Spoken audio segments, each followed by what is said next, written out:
I don't know about you, Chet, but I definitely have sort of a circle of people that over the years I've talked things through. Maybe it's about the kids, or maybe it's about business. I assume you've got kind of a similar circle, if you would. Absolutely, I think it's very important to have people that will challenge you and challenge your beliefs, check you on certain things. I think that's a very important thing to have in your life. And certainly a pretty interesting article in a most recent episode of the Wall Street Journal that sort of highlights just how important it is to talk through with various people about the decision to retire. That's a pretty big decision. Right, it's a big step, and I think a lot of people sort of underestimate how big of a life change that it is. It's not just as simple as, I'm no longer working, I'm retired. There's so much that goes into that decision. The article lists no less than 8 people you should speak to before retiring. So we thought it was kind of interesting enough to warrant a conversation on this week's episode. It's so many resources are devoted to retirement, but probably one of the least used resources is sort of talking it through with the people that are around us. Yeah, I mean, everybody in your life, whether they're, your financial advisor or just a friend, they're all going to play a different role in your retirement. And yeah, it's a very important conversation to have before you just jump in. So first on the list, if you're married, is you should be having a conversation with your spouse about what you're planning to do as it relates to retirement. I guess that's the old expression, happy wife, happy life. This one's probably pretty obvious, but oftentimes, and we see that sometimes play out in conversations at the office when we start talking to people about retirement, they might not be on the same page after all. Absolutely. I mean, all the time in meetings, they are both maybe on the same page generally about wanting to retire, but how that looks for both people can be completely different, and that isn't discovered until the meetings, which it should probably have been talked about before then. Maybe one wants to travel, the other one doesn't, wants to stay home. Maybe one wants to kind of fully wind down, or the other wants to gear up. And so the important thing to be engaging in that conversation is to find out, what do you want to do? What does it look like in terms of retirement? So that's kind of number one. What's next on the recommended conversation list? Yeah, so next would be adult children. This one is important. Oftentimes they may be living in another state.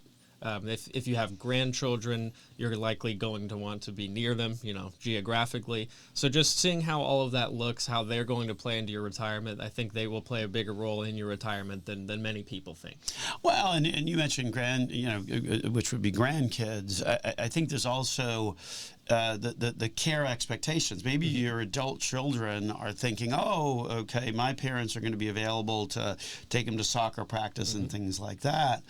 The flip of that as well is what happens when you get older. What's the care expectations that you might expect to receive as you age, and what that whole conversation looks like. Absolutely, yeah. If you're expecting that they are going to take care of you, or vice versa, they're expecting that you're going to take care of your grandkids, and that's maybe not your idea of a fun retirement, then it may warrant a conversation ahead of time. Maybe you don't want to be an Uber driver.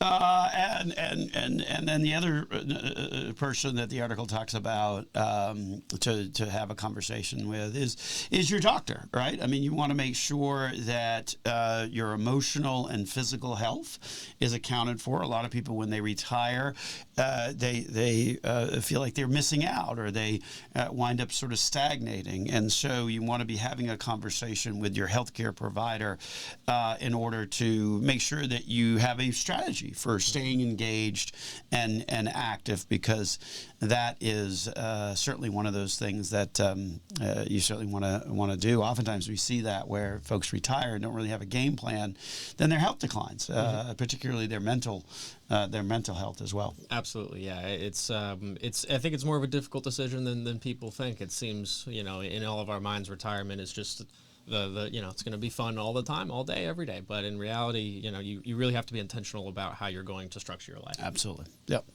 No question. And then HR is next, your HR department at work. This is an important one on obviously the benefits side, just to get to know what is offered to you, how you can navigate, if you have a 401k or a pension, how it can be rolled over, when it can be rolled over, what the process is like there, because that's going to be very important during that transitional period between working and retirement. Well, and then chief among that, obviously, is health benefits, right? Mm-hmm. What's going to transfer, what's not. If you work for the state of Florida, for example, there's a health insurance subsidy. How do you get a hold of that? All of those kinds of things are a big part of why it's important to talk to your human resources people once you are planning to retire. And then if you've got siblings, right? If you've got brothers and sisters, it sort of depends on the relationship and the proximity, but maybe they're your brothers and sisters are probably the folks that have actually known you the longest in life. So, and maybe they've already retired and they might have some key insights into what might work for you and what might not work for you. So good to talk with family members as well, particularly if you've got siblings that maybe they've retired already. Mm-hmm. Yeah. And next up, this one is fairly obvious, but your financial planner we can't forget that. You got to have a conversation with them. This is an important person to talk to. I mean, they're going to be chief in people that will be able to tell you if you can or cannot retire, just borderline or baseline. But beyond that, we have seen so many people go through this transition at this point. So we obviously know the financial aspect of it and can look at your situation and see if you can retire. But then beyond that, do you want to retire? Are you ready for retirement? There's so much that goes into it beyond money as well. Well, and I'm thinking back to a meeting that you and I sat in on this past week, Chet. That's not just a single conversation. Absolutely. Okay, it is a conversation that you want to take the time over a course of years. This couple, they were still 5 to 7 years away from retirement, but a great time to sort of start that conversation to see what it's going to look like. Make sure you're on track and kind of start to identify some of the issues or some of the big changes that you're planning in that time frame. Right. This is a conversation that should be had long before you're about to resign. This should be happening 5-7 years before you're retiring. Just as a preliminary conversation. There's nothing will be set in stone that far ahead of time, but it should be at least in your mind. Well, and in their case, they were thinking about selling the house, moving to a different area. I mean, there was so much to sort of talk through. And yeah, that's not a single conversation and done. It has to be a series of conversations, along with conversations with colleagues and friends. The Wall Street Journal article talks about having conversations with folks that are maybe in the same industry to understand, where your industry is, what your position is, what the options are. Is it necessarily the right time to retire? So important to kind of talk to colleagues as well about it. And then lastly, who should you lastly talk to? This is probably the most important one, and this is yourself. And this is, I think, maybe the most important and then also the most commonly overlooked conversation. You really need to look into yourself and ask, are you ready? And do you want to? And this is not a financial question. This is more of a mental question in terms of, you go your whole life working, you're occupied every day for 40 plus hours a week. Do you know how to enjoy yourself in retirement? Are you capable of spending your money? Can you, enjoy your life? Yeah, no, absolutely. So that's a lot of people to talk to if you're approaching retirement, but certainly some valuable resources to help you get perspective on whether it makes sense or not, and to be thinking through some of those different things about retirement that you can, so that you can take a much more prepared and thought through manner. With that, we're going to take a break here on Dollars and Cents with Joel Garris and Chet Cowart of Nelson Financial Planning.